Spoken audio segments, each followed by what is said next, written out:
wanted to do a quick tabletop review of two revolvers. One is the Smith & Wesson 686. In this case, this gun has had some trigger work done, so it does have a slight advantage over the Ruger GP100 Match Champion. And this is a production gun, and it comes right out of the factory, really designed for IDPA or some type of competitive environment.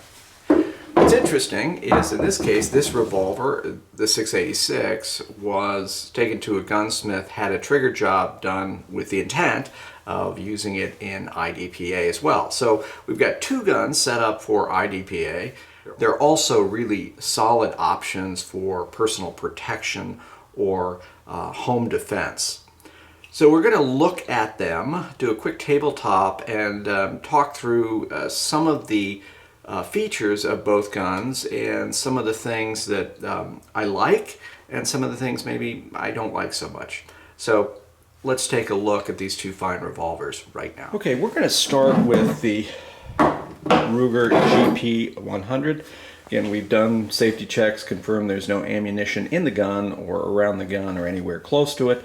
Not that guns are going to load themselves, but people have been known to do stupid things. So let's take a look at the gun, and I'm just going to walk through some of the basic specs on the GP100 Match Champion. This particular model is the 1754, which has the fixed Novak low-profile sights. Ruger also makes a version of this gun that has adjustable rear sights. So if you're looking for a gun and you want a specific sight set up, particularly adjustable sights, then that's just something to be aware of. The overall barrel length is 4.2 inches, and its weight unloaded is 38 ounces. One of the things that you'll notice about the Ruger is, unlike the traditional GP100, is we've got a half-length lug under here, which again is not what you'd see on the traditional GP100, which has a full-length lug underneath the gun. The gun has a green fiber optic front sights. You'll also notice the cuts here to cut down on glare. The hammer, of course, has the serrations in it that allow a quick cocking of the single action. And one of the things with the Rugers versus the Smiths is you have a push release for the cylinder rather than a slide, and we'll note the difference on that as well when we go to the Smith & Wesson 686. One of the other things that Ruger did when they came out with this gun in 2014 is they've got a 11-inch barrel crown on it. It's kind of tough to see right here, but you can see that right there. That crowning of the barrel is intended to help with accuracy, and from the shooting I've done, I've really found it to be very, very accurate, especially with 357s. The trigger pull on this gun is about 10 pounds, maybe a little over. I don't have a way to measure that. Its single action feels to me like a little over 3.5 pounds. But it is crisp in single action. The double action of this is pretty good. It's getting better as I do more dry fire with it and just put more rounds down range. However, it is a stock gun, so it has not had any trigger work done to it by a gunsmith just with the pure purpose of enhancing that trigger pull, but it's pretty gosh darn good, and one of the best double actions I've got right out of the box. So that is really something to think about if you're looking for a revolver, one with a decent trigger in double action.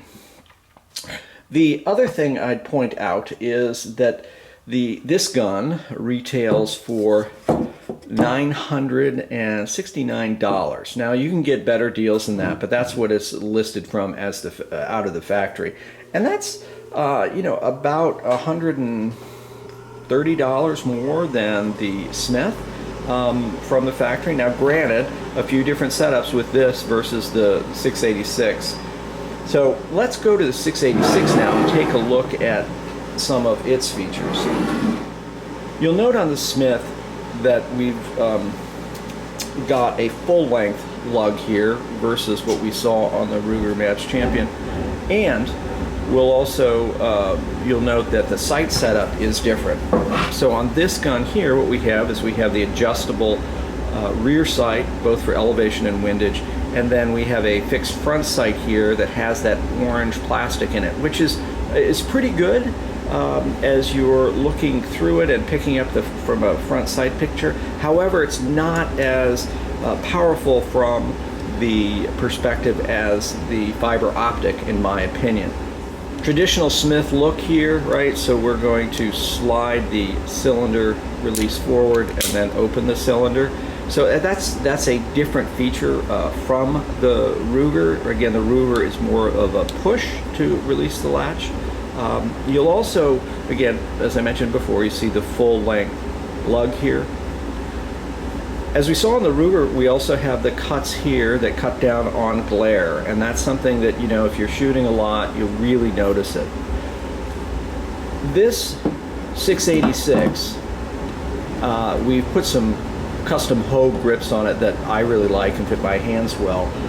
What I do notice is that it is not as natural pointing as the Ruger, because the Ruger has a more traditional, almost 1911 angle to it in terms of its grip. So you can see it's a more straight up and down grip, and when you put the gun in your hand, it's really a natural pointer. So again, is the Smith bad? No, it's one of my favorite revolvers. It's really fantastic, very easy to use, and because of the trigger work it has, its double action trigger is just exceptional. It is butter smooth, probably closer to 8 pounds, and the single action is much more like it, maybe 2.5 pounds, maybe 2 pounds. I mean, it's just very little effort to press. And of course, that means that there's much less chance of disrupting the sights as we do that. Both guns have the fluted cylinders here. Again, there's just a different look to the Ruger, and those of you who own Rugers or Smiths, I mean, it's just a slightly different look. And I think both are elegant in their own ways. I have a slight preference for the way the Smith looks. However, that being said, when it comes to shooting them on the range, we have had great luck with the Ruger, and particularly in fast presentations, and then in pressing multiple shots and being able to stay on target and accuracy. Weight of the Smith is just a couple ounces more than the overall weight of the Ruger, and what I've found, and again, just purely subjective, is that grip angle on the Ruger allows me to immediately acquire the front sight, and that's a very unique thing with revolvers. I shoot a lot of semi-automatics, and I have a certain feel for those, and being able to pick up a revolver like the Ruger and having that front sight acquisition is really, really phenomenal. Both guns will shoot 357s or 38 specials. Both guns are more accurate with 357s than the 38s, but again, they deliver combat effective accuracy in 38s and 38 plus speeds. I mean, both of those shoot very nicely. Obviously, if you're shooting a lot of 357, I mean, you may notice that, but both guns are heavy in terms of their weight, and as such, they are able to absorb that felt recoil. One thing about the Ruger that I really like is the balance of the gun. Especially this Match Champion, I think it's the slight reduction of weight and the fact that you don't have the full-length lug. The Smith and the GP100s that have the full-length barrels tend to be a little front-heavy, and that's not necessarily bad. It's just that the Ruger feels really balanced in the hand. When you get a firing grip on this gun, it feels very, very balanced. Again, shot this a lot, but there is a slight weight that pulls the front end forward. So which is best? Well, whichever one you can hit the target with. I'm fortunate enough to own both of these. I'm a big fan of revolvers. I particularly like the ease and simplicity of use. They're great for teaching new shooters. There's not the requirement to manipulate. If you get a failure of any type, you're simply going to press the trigger again in double action mode and move it forward. I like the triggers in both of these guns. I think working a double action trigger really helps your skills and accuracy as a shooter.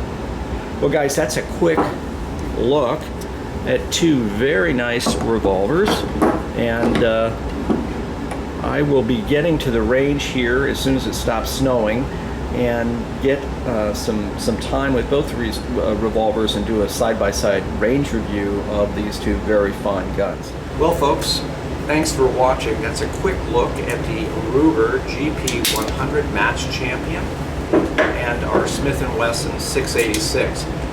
Both of these fine revolvers would do an awesome job from a personal protection standpoint or from a home defense standpoint. And both revolvers work great in IDPA. Thanks so much for watching. Finally, and as always, stay safe.